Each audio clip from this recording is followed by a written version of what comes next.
Bien, ya estamos aquí en el estudio Henry Chiloyola con nuestra invitada, que es Miriam Cinquegrani, que es profesora y licenciada en Historia por la Universidad Nacional del Sur, magíster en Ciencias Sociales y Humanidades por la Universidad Nacional de Quilmes, activista por los derechos de las personas con discapacidad y mamá también de una persona con discapacidad. Es autora, entre otros trabajos, de Entre la resistencia, el amor y la esperanza, familias, discapacidad y educación inclusiva, entre 2006 y 2017 fue el tiempo de estudio con el territorio de la provincia de Buenos Aires, que surge a partir de tu tesis, ¿no? Sí, bienvenida y muchas gracias por acercarte. ¿Cómo estás?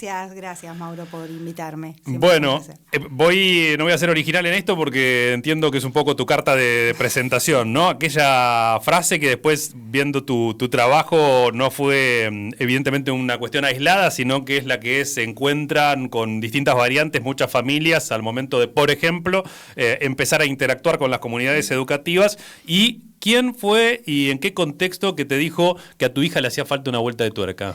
Bueno, ahora que lo mencionás, la frase todavía me resuena en el cuerpo porque, me lo dijeron efectivamente en una institución educativa, en un momento donde mi hija todavía no había cumplido ni 3 años de edad, y me indicaron casi la puerta de salida, ¿no? Esto hace, más de 20 años, un contexto diferente, donde todavía no se hablaba de inclusión educativa, si bien es cierto que en el 2006, porque fue justo en ese momento, se sancionaba por la Organización de las Naciones Unidas la Convención de los Derechos de las Personas con Discapacidad, cuyo artículo 24 establece el derecho a la educación inclusiva.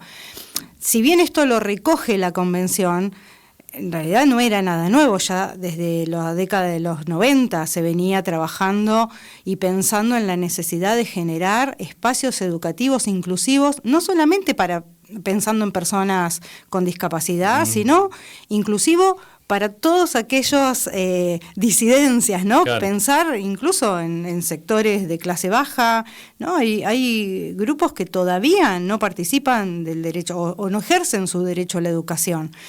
Pero específicamente en la Convención se hace explícito. Bueno, a mí me fue un contexto en ese momento, esas herramientas que yo obviamente accedí, porque la realidad es que hay familias o personas que tenemos ciertos saberes que son privilegiados para poder reclamar derechos, pero hay otras familias que no los tienen. Claro. Aún así, con esos saberes, yo cuando me dicen esa frase en ese momento, no sabía lo que hacer. Digo, no pude reaccionar. Y todavía se me viene a la mente el silencio, porque yo sabía que estábamos en problemas, pero ¿qué hacer en ese momento? ¿Cómo se les ocurre a alguien decirme algo así? O sea, la frase era muy dura, pero no pude reaccionar en ese momento. Claro. En un segundo tiempo, después me puse a pensar, a buscar información, a conectarme con otras familias que vivían en ese momento lo mismo. Y la verdad que viven hoy situaciones similares. Es lo que vos decías. Se pone en el tapete o se hace público cuando hay alguien famoso o conocido que reclama los derechos de sus hijas, sus hijos. Entonces ahí vuelve otra vez la noticia a ser pública. Pero lo cierto es que diariamente las familias siguen reclamando por los derechos de sus hijos a la educación y a todo el resto de derechos, porque el contexto en el que vivimos, político en el que vivimos, no es favorable para las personas con discapacidad. Entonces, ¿qué es la discapacidad? Mira, cuando hablamos de discapacidad estamos hablando de una relación, ¿no? Y digo relación porque generalmente se piensa que la discapacidad es un problema que le ocurre a la persona, ¿sí? Algo médico que le pasa a una persona y que, bueno, de manera aleatoria le afecta a las familias, pero en realidad la discapacidad existe cuando hay barreras. Es una relación entre la persona que tiene una condición, cualquiera sea, física o mental, o cualquier condición, y se encuentra en un entorno que no es accesible. Esa relación entre la persona y el entorno, y cuando digo el entorno no solamente me refiero al entorno físico y social, sino también a las personas que podemos ser barreras, ¿sí? Las personas podemos ser apoyos o podemos ser barreras o podemos ser escaleras enormes. Bueno, ¿sí? Quien te dijo esa frase, un paredón. Sí, era un ¿no? paredón, era un paredón, sí, era un paredón. Y recuerdo también la pared detrás de la que yo estaba mirando cómo a mi hija la dejaban excluida solita en el patio. Ahora que me lo traes, se me pone la piel de gallina, ¿no? Porque evidentemente no se ajustaba a la normatividad corporal que exigía esa institución educativa, a la normatividad conductual que exigía esa institución educativa. Las instituciones educativas son rígidas y quieren cuerpos y comportamientos similares, ¿sí? Homogéneos, determinadas estructuras que organizan esos cuerpos. Y yo veía detrás de esa pared, porque yo trabajaba en esa misma institución, en otras partes de esa institución, veía desde esa ventana y esa pared que nos dividía cómo la dejaban sola. Entonces, claro que hay una relación, ¿sí? Una relación donde las personas que tienen una condición, y que no está mal ser así, porque encima está esta idea de que está mal ser así, entonces hay que corregir a la persona, hay que medicarla en todo caso para que se comporte bien, o tiene que rehabilitarse, sí, esta aparece ahí como una trampa, ¿no? La rehabilitación, pero no para que esté mejor la persona, sino para que se ajuste a la normalidad que pide esa sociedad, la normalidad corporal para vivir en una sociedad pensada para determinados cuerpos. Entonces la discapacidad aparece cuando hay barreras. Cuando no hay barreras está la persona con una condición, que tiene algún tipo, en la convención habla de deficiencias, ¿no? Algún tipo de deficiencia física o mental, pero esa persona con esa condición se encuentra en situación de discapacidad cuando aparece la barrera. Si yo tengo que acceder a un edificio y soy una persona usuaria de silla de ruedas y lo único que hay para acceder es una escalera y no hay ascensores ni elevadores, se encuentra en situación de discapacidad porque no puede acceder. Otras miradas sobre esto hablan de diversidad funcional, es decir, que las personas tienen diversidades funcionales, se comunican de distinta manera. Por ejemplo, una persona que tiene una discapacidad auditiva, ¿sí? O una diversidad funcional, ¿sí? se comunica, pero con otros tipos de apoyos comunicacionales, como es, por ejemplo, la lengua de señas. ¿Sí? Lo mismo la persona que no ve, puede ver, con comillas, ¿sí? A través de su bastón o a través de una descripción de imágenes o a través de una descripción del espacio. Y justo ahora que te digo esto se me viene a la mente una nota que leí estos días en La Nueva, que hablaba de cuando el agua sube, ¿sí? Aparecen las barreras. Y hay un relato de una persona con discapacidad, de dos personas con discapacidad visual.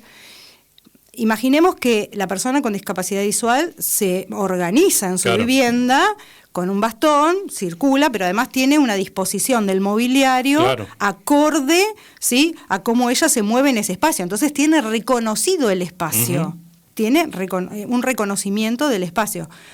Cuando esos muebles, el agua empezó a subir, el bastón ya no funciona en el agua, ¿sí? Porque no tiene sentido usarlo, porque no funciona. Esos muebles se empezaron a mover, la disposición del espacio se desorganizó y la persona no tenía la posibilidad de salir de la casa. Entonces, claro que ahí hay una relación. Y ahí aparecen también las desigualdades.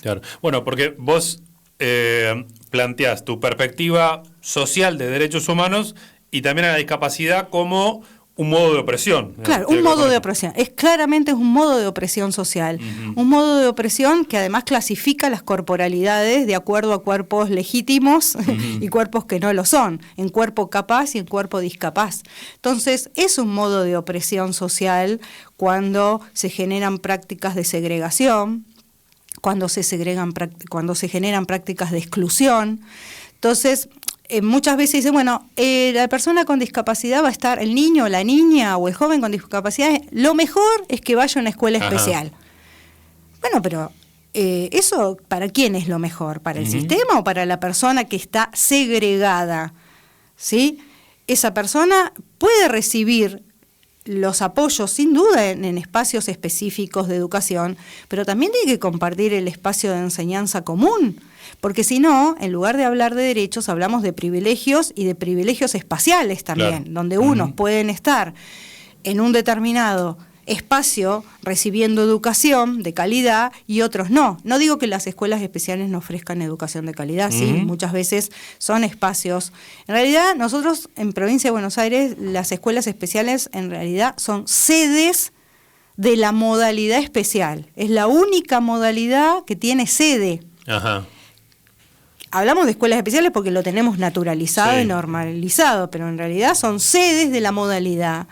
Y deberían ser estos espacios donde se generen apoyos de inclusión, porque no es lo mismo educar de manera segregada que educar con apoyos. Y esto tiene que ver con el concepto de discapacidad, porque si seguimos pensando la idea de discapacidad en clave médica, donde es un problema que le ocurre a una persona, las respuestas son de tipo asistencialistas y médicas. De hecho, la educación especial surge con especificidades de acuerdo a diagnósticos. Y hoy seguimos formando, pese a que tenemos una ley que es constitucional, como es la Convención Constitucional desde el 2014, seguimos sosteniendo estructuras, ¿sí?, de formación de docentes de acuerdo a diagnósticos. Claro. En lugar de pensar, formar docentes integrales, con una formación integral, que tengan perspectiva de discapacidad, que piensen en la discapacidad en clave social, no en clave médica, y en clave de derechos humanos, porque las personas son personas, punto. ¿Sí? Si le agregamos con discapacidad, es justamente como una bandera política, decir, señores, estamos acá nosotros también, véannos. Entonces, el colectivo de personas con discapacidad es un colectivo completamente heterogéneo, ¿sí? No hablamos, tenemos la idea de las personas con discapacidad en silla de ruedas porque es un símbolo que se nos ha metido y que lo vemos en todos lados, pero en realidad es un grupo heterogéneo y también heterogénea su familia. Entonces hay que pensar en las realidades individuales y cuáles son los apoyos o ajustes razonables que requiere cada persona en un contexto educativo común. Por eso es tan importante pensar en una educación que trabaje con una perspectiva diversificada, porque en el aula no tenemos 30 chicos y 2 con discapacidad, tenemos 32 personas, diversas todas, que requieren todas algún tipo de ajuste o de apoyo. Entonces, son todas las personas. Seguimos usando el término completando con discapacidad, porque así se establece en la Convención, justamente, o con diversidad funcional, dicen algunas personas, para el reconocimiento de la dignidad y los derechos de estas personas. Pero en realidad son personas. Están escuchando a Miriam Cinquegrani, que bueno, el libro y la tesis que lo sustenta parte de un trabajo que vos haces en tu doble condición de investigadora y madre, que empieza a articular a partir de esa situación con un montón de otras familias que... Bueno, mucho de esto que vos estás diciendo es el relato que van expresando allí, y haces un análisis también de estas distintas representaciones que hay sobre la discapacidad, incluso tomando elementos de publicaciones, de comentarios que, bueno, son muy gráficos, ¿no? En ese sentido. Sí. Esta es una investigación implicada, es decir, es una investigación de corte militante, activista, donde me implica biográficamente, como vos dijiste, yo soy madre de una persona con discapacidad. Si bien no aparece un relato autoetnográfico ni autorreferencial, solamente en la introducción, yo me mantuve al margen de poner mi historia, pero obviamente que en la entrevista hay una diferencia entre una entrevista de alguien que nada tiene que ver con el tema, de hacer una entrevista con conocimiento real de la situación, ¿no?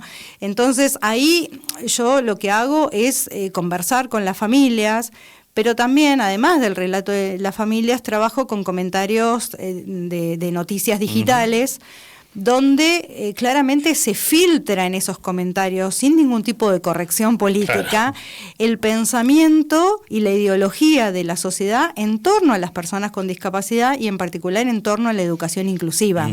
Y me pareció súper interesante eso. Tal es así que, bueno, en esa investigación inicial me desviaba mucho si tenía que profundizarlo ahí. Porque bueno, uno hace una investigación y tiene que ajustarse a las páginas, a la cantidad de palabras que te piden.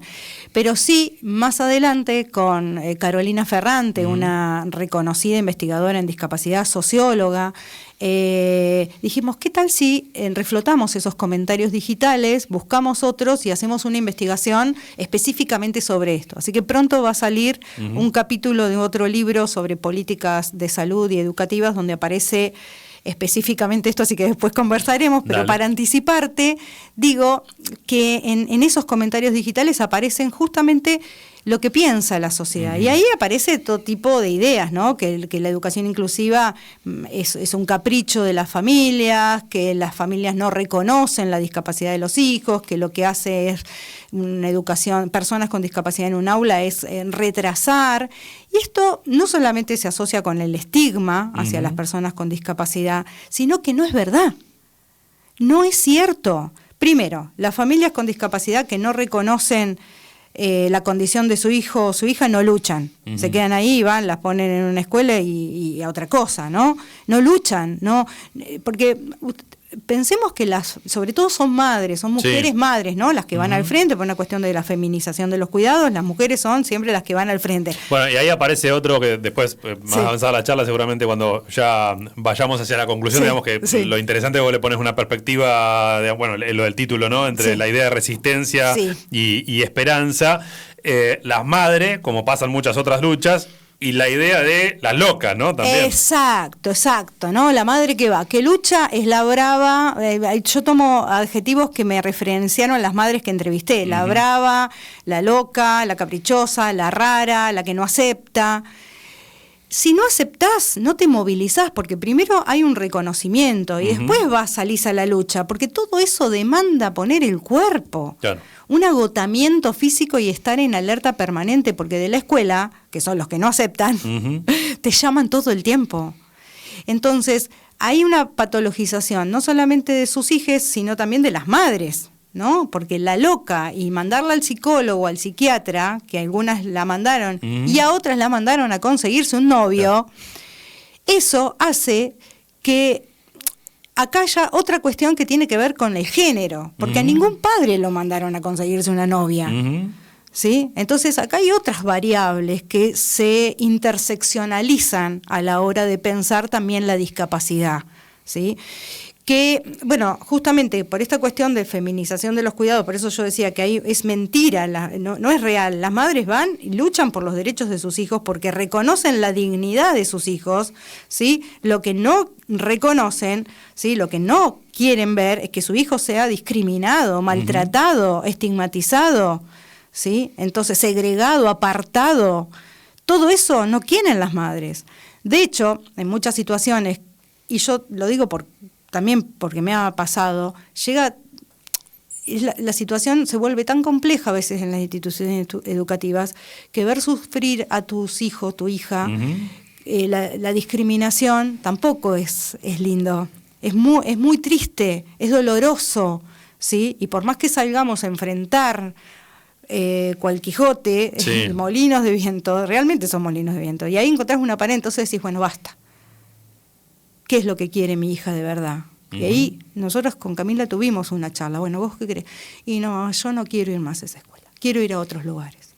Entonces, en un momento, cuando son más chicos, uno va decidiendo por ellos, como hace cualquier familia. Pero bueno, más adelante la escucha es importante también, qué es lo que quiere. Claro. Pero no son madres caprichosas. Que puede haber madres caprichosas, por supuesto, puede haber madres, pero no es lo que... Aparte de esto, claro, vos estás permanentemente en una tensión con un espacio donde después tenés que estar ahí. Digo, nadie gana haciendo quilombo porque sí. No, claro. Una vez le dicen, yo entro, no sé por qué, entro a la escuela riéndome y una maestra le dice a una de las acompañantes, la madre de Camila se ríe, y sí, que piensan que yo voy a estar enojada toda la vida. Me enojo con ustedes porque es la situación que me toca, cada reunión pidiéndome que retire a mi hija, cuando en realidad lo que tiene que hacer la escuela es garantizar el derecho, trabajar por los derechos. Bueno, no estamos preparados, y prepárense, porque no es nuevo esto. Algunos hablan de una nueva perspectiva de discapacidad. No es nueva. La perspectiva social de discapacidad, donde por primera vez se habla de la discapacidad como opresión, es en los años 70. Claro. ¿Sí? La perspectiva social surge de una sinergia entre el activismo de los derechos, por los derechos, personas con discapacidad y sus familias que luchan, con un apoyo académico. Entonces, en esa sinergia, en ese cruce entre lo académico y el activismo, se empieza a reflexionar sobre esto, ¿sí? Por supuesto que hay una base en principio para pensar esto, toda una corriente marxista, ¿sí? Mike Oliver, que es uno de los que acuña la idea de modelo social de la discapacidad, piensa en la discapacidad, ¿sí? como una presión, en tanto y en cuanto la discapacidad socialmente es pensado como una tragedia médica individual que enluta la existencia de las personas. Es terrible eso, porque si lo pensamos como tragedia individual, el resto de la sociedad se desresponsabiliza. Claro. Y esto no es una cuestión individual, es una cuestión social que atañe a la comunidad en su conjunto. Por eso este ejemplo que yo te traía hoy de lo que pasó en la emergencia de la inundación, ahí se vieron las desigualdades. Porque las personas que requieren algún tipo de asistencia se encontraron en una situación súper complicada. Claro. ¿Sí? Por suerte hemos tenido un accionar rápido. Yo sé que hay mucha gente que estuvo trabajando desde la Dirección de Discapacidad del municipio, se estuvo trabajando muchísimo atendiendo esto, pero las desigualdades aparecen ahí, claro. Porque no todas las personas pudieron salir ilesas, ¿sí?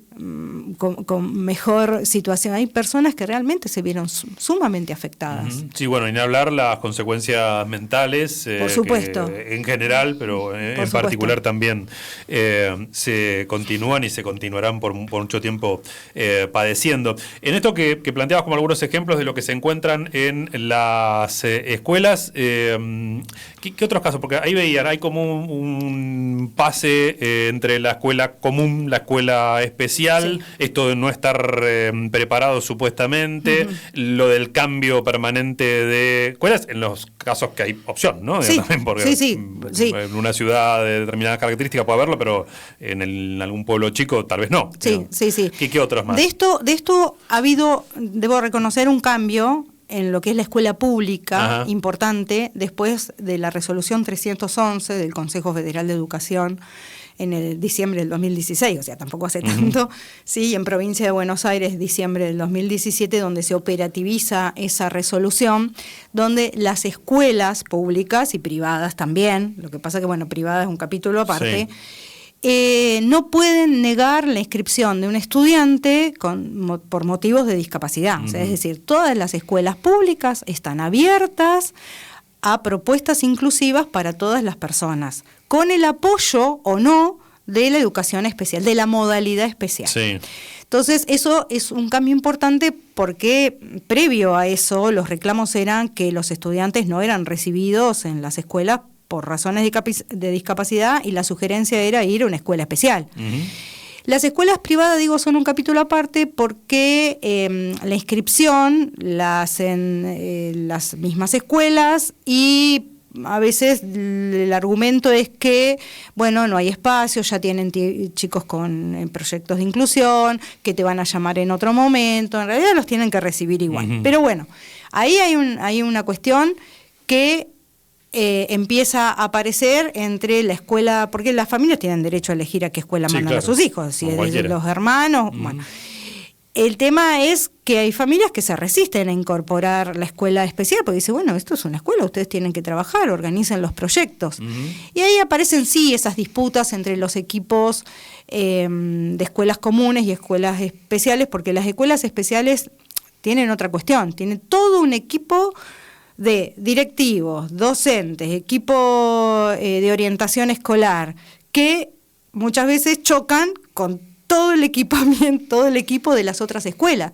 Por eso digo, se sigue sosteniendo estructuras que atentan contra la inclusión. ¿Pero ahí chocan por qué? ¿Por una cuestión pedagógica? ¿Porque se quieren sacar de encima? No, a veces de control. Porque también muchas veces, bueno, a veces se escucha esto, bueno, este es tu alumno. No, es alumno de la escuela. Y siguen existiendo situaciones donde las que hacen los ajustes y los apoyos son las maestras de educación especial. En realidad, los apoyos los debe ofrecer, pero quien es la docente del aula es la que tiene que proponer la tarea. Me acuerdo que una vez me cuentan que Camila estaba en una clase de matemática y la profesora de matemática no había llevado tareas para ella. Entonces sus mismos compañeros preguntan, Camila está sin hacer nada. Aparte, Camila estaba sin hacer nada y te da vuelta al aula. Y bueno, no traje la tarea. ¿Qué? ¿No tiene tarea ella? No, porque la maestra de educación especial no trajo la tarea. No, la maestra sos vos. la profesora en ese momento, sos vos. Entonces ahí también, y hay otras cuestiones que son más bien de tipo corporativas, en las que yo no me voy a meter, pero son de cuestión gremial también, ¿no? De seguir sosteniendo una estructura, porque esa estructura además tiene una fuerza gremial. Sobre todo, bueno, yo lo pienso en Bahía Blanca, donde ha habido en 2017 una enorme disputa que se hablaba del vaciamiento de las escuelas especiales. Pero bienvenido si las escuelas especiales se vacían, porque justamente quiere decir que hay más propuestas de inclusión. Claro. Bueno, ahora yo siento que venimos bastante para atrás. Ajá. Las escuelas especiales se han vuelto a poblar. Y si se han vuelto a poblar, seguimos sosteniendo una estructura que discapacita. Son dispositivos de discapacitantes. Y me pueden decir, en las escuelas especiales hacen un trabajo maravilloso. Estoy convencida de que lo hacen. Pero es el modelo de la segregación. Pero es el modelo de la segregación. Estoy convencida que hacen, porque yo conozco docentes de educación especial. Conozco. Y sé que hay escuelas que están trabajando de manera excelente, porque en otros espacios esos chicos son discriminados. Entonces, es muy difícil instalar ideas nuevas en estructuras viejas. Claro. O ideas que no son tan nuevas, pero que para lo que es la institución actual siguen siendo nuevas. Entonces también aparece el fantasma, y yo creo que en ese momento, cuando yo lo analicé, fue movido desde gremialmente el fantasma justamente del cierre de las escuelas especiales y los docentes que se van a quedar sin trabajo. Yo creo que no, todo lo contrario, porque se requiere más docentes, claro, para generar propuestas de inclusión verdaderas. Si queremos hacer un como sí, que es lo que se está haciendo hasta ahora, podemos hacerlo. Porque de hecho hasta ahora lo que seguimos sosteniendo son escuelas integradoras, no inclusivas. A ver, ¿cuál es la diferencia? La diferencia es que el principio de inclusión implica eliminar las barreras del entorno, sean físicas o sean actitudinales o sean humanas realmente, ¿sí? La integración implica que te abrimos la puerta, pero te tenés que adaptar a lo que está. Ajá. Entonces el cambio lo tiene que hacer la persona, y el problema está en la persona, no en el entorno que ya está la institución. Entonces el principio de inclusión y el de accesibilidad van de la mano, ¿sí? La accesibilidad es la llave de entrada al ejercicio de los derechos. Si no hay accesibilidad, los derechos no se pueden ejercer. Y cuando hablo de accesibilidad no me refiero a la rampa, porque siempre que pensamos en accesibilidad, claro, lo primero que se nos viene a la cabeza es la rampa. La accesibilidad no es la rampa. Pero si queremos usar la rampa como metáfora, podríamos pensar en rampas cognitivas. Es decir, hay docentes que podrían volverse, o la institución volverse en rampas cognitivas, para que todas las personas puedan participar de ese espacio común de aprendizaje que es la escuela. Entonces, si yo tengo barreras comunicacionales, si tengo barreras actitudinales, si tengo barreras cognitivas, por más que yo le abra la puerta a la persona con discapacidad, no va a poder estar en esa institución. Claro. Entonces, ¿cuál viene el argumento detrás? ¿Ves que no puede? Claro. No, quien puede son ustedes. Pero es más fácil poner el acento en las dificultades de la persona que hacerse cargo el entorno. Sin duda hay que modificar muchas cuestiones, porque estos son decisiones políticas. Es una decisión de políticas públicas efectivas, porque tenemos normas, pero cuando salen determinadas normas, vos tenés que formar al personal docente y tenés que tener líderes directivos convencidos de que eso es posible, porque si no hay convencimiento, lo que seguimos haciendo es un como sí, claro, y la discapacidad sigue siendo opresiva. Entonces, cuando yo escucho docentes que por allí, porque lo digo también con conocimiento porque me muevo en ese ámbito, docentes que levantan la bandera de los derechos de género y las diversidades y qué sé yo, pero en la práctica discriminan a las personas con discapacidad, es porque no entendieron nada.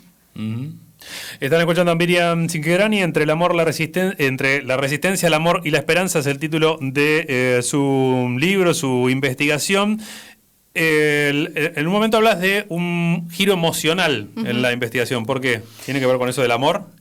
Hay un giro afectivo que en un principio inicial no aparecía, justamente porque no lo había tenido en cuenta. Cuando empiezo a hacer las entrevistas aparecen cuestiones de tipo emocionales, no solamente que emergían ahí mismo en la entrevista, cuando las personas me contaban y aparecían todas sus emociones de hartazgo, de cansancio, de enojo, sino recuperando las situaciones que vivían. Una mamá me dice, yo cada vez que salía a una reunión salía llorando. La indignación, la rabia, la bronca. Entonces dije, yo tengo que dar cuenta de esto. Por eso ahí hablo de dos cosas. Una es la resistencia, que no es una resistencia pasiva, sino es una resistencia activa y una resistencia íntima. una resistencia que busca la transformación, ¿sí?, del entorno, de la situación que viven sus hijos, pero el afecto que hay hacia sus hijos no queda ahí. Por eso pienso en clave feminista, que lo personal es político, y muchas de estas madres salen a luchar no solamente por sus hijos, sino por otros niños y niñas y jóvenes que viven situaciones similares. Claro. Y recuperando a la escritora feminista Bell Hooks, hablo de ese amor político que transforma, no es un amor romántico, sino un amor político, la fuerza transformadora del amor, ¿sí? Un amor que resiste a todas esas opresiones, pero que no se queda resistiendo de manera pasiva y en la queja, sino que es una resistencia activa de movilizar. Y muchas de estas madres, en el periodo que yo estudié, han logrado transformaciones importantes, como por ejemplo la elaboración de esas normativas que te mencioné, claro, porque todo eso es producto del activismo, de grupos, de colectivos, de madres y padres, por supuesto, de familias. Digo, me refiero a madres porque en general eran la mayoría, ¿no?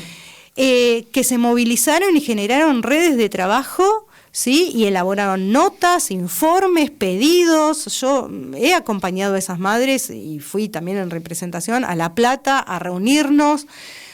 Hoy eso se ha frenado bastante. Yo observo que si bien hay un trabajo, en realidad no hay demasiadas convocatorias desde, por lo menos en Provincia de Buenos Aires, desde la Dirección General de Educación Especial, que convoquen a las familias, por lo menos en los grupos donde yo me muevo no lo he visto, pero sí se han logrado transformaciones, por lo menos legislativas, claro, y en muchos casos prácticas concretas, por ejemplo, de modificar estructuras edilicias.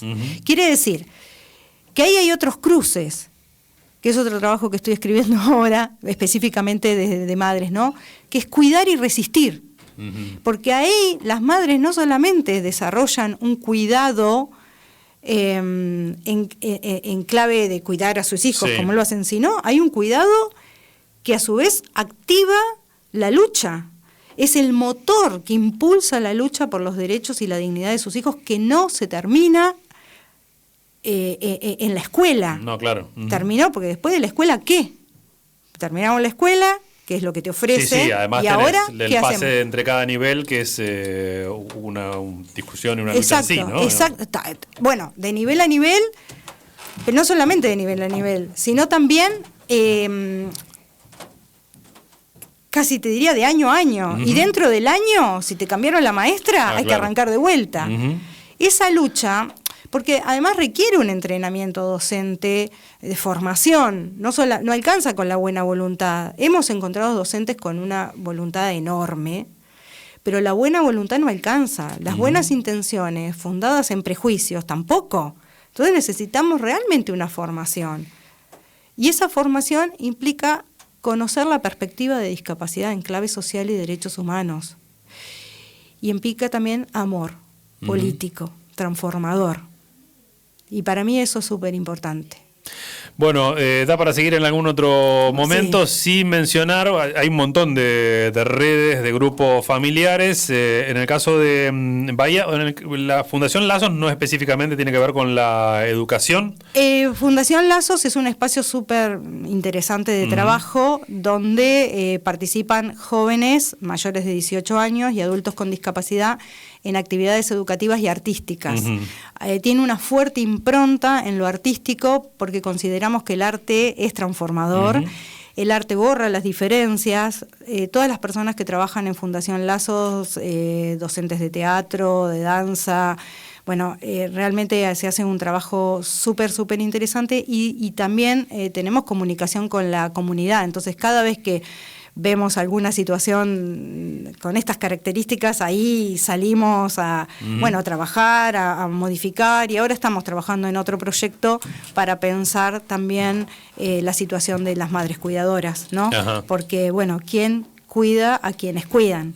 Ese es otro capítulo. Y el otro que quería mencionar, que sí específicamente tiene que ver con la educación, la red de padres, ¿no? De la provincia de Buenos Aires. ¿Ahí cómo se pueden vincular? Sí, ahí hay es una red de padres, madres, de familias de la provincia de Buenos Aires, que, bueno, quienes quieran participar pueden pedir, se movilizan a través de un grupo de WhatsApp donde se presentan las situaciones y ahí se ve cómo se actúa. Así que en ese caso pueden comunicarse conmigo, ¿sí? que pidan mi teléfono a la radio y yo las pongo en contactos con ese grupo. Después hay otro grupo que es más grande, que es Artículo 24, Ajá. que a nivel local, que funciona a nivel más regional con la red de educación inclusiva, la red regional de educación inclusiva, y hay otro grupo a nivel nacional también, que es ASIG, que trabaja también por la justicia, y ahí la educación y la justicia, ahí también se pueden comunicar. Toda esta información pueden, por supuesto, pedírmela. Vuelvo a decir que las familias tienen derecho a elegir la educación que desean para sus hijos y sus hijas.